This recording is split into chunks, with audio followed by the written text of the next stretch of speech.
Jason Guidola joins us live with the latest tonight. Good evening, Jason.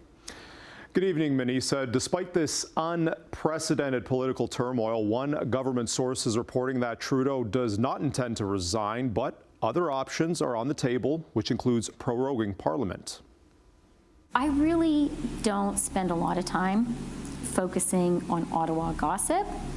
My focus is on doing what I can to serve Canada and Canadians in what's a really challenging time for our country. Last Friday, Chrystia Freeland swatted away rumors about her future within the Trudeau cabinet. 3 days later, she tells Prime Minister Justin Trudeau that she quits. Today, she released a letter written to Trudeau saying, "On Friday, you told me you no longer want me to serve as your finance minister and offered me another position in the cabinet. To be effective, a minister must speak on behalf of the Prime Minister and with his full confidence. In making your decision, you made it clear that I can no longer credibly enjoy that confidence and possess the authority that comes with it."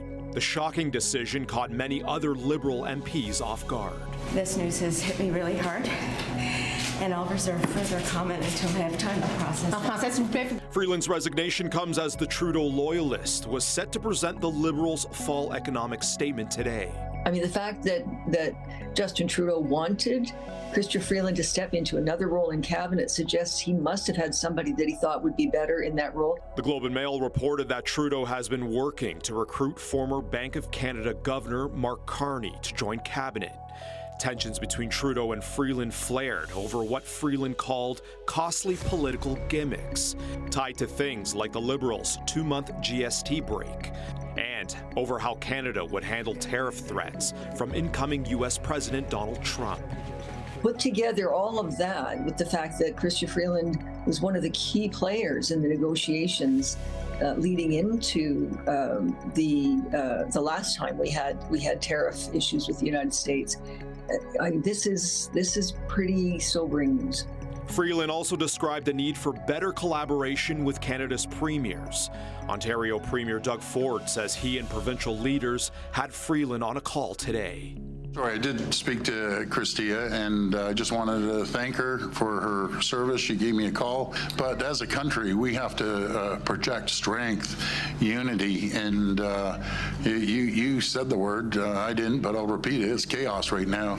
The Trudeau administration's fiscal update was eventually released, stating that the 2024-25 deficit had ballooned to $61.9 billion, almost $22 billion more than forecasted.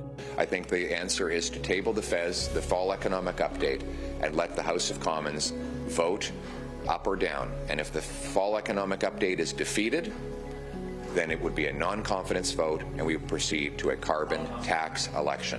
Trudeau himself also faces a slew of resignation calls. Hey, I'm calling on Justin Trudeau to resign. He has to go.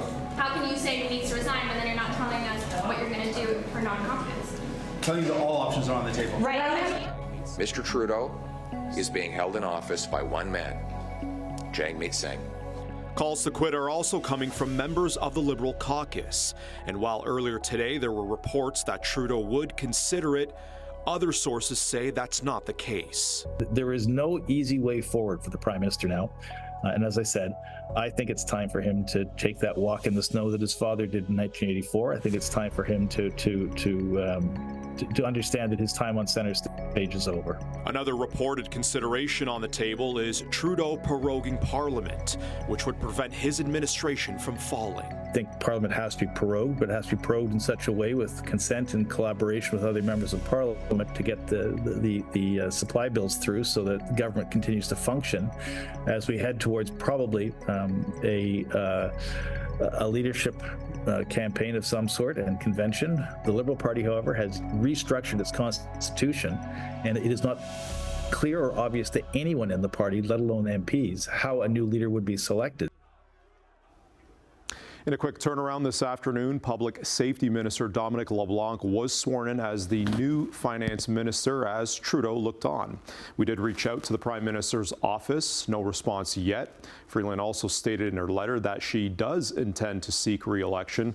We also reached out to her office for more details, and we've yet to hear back.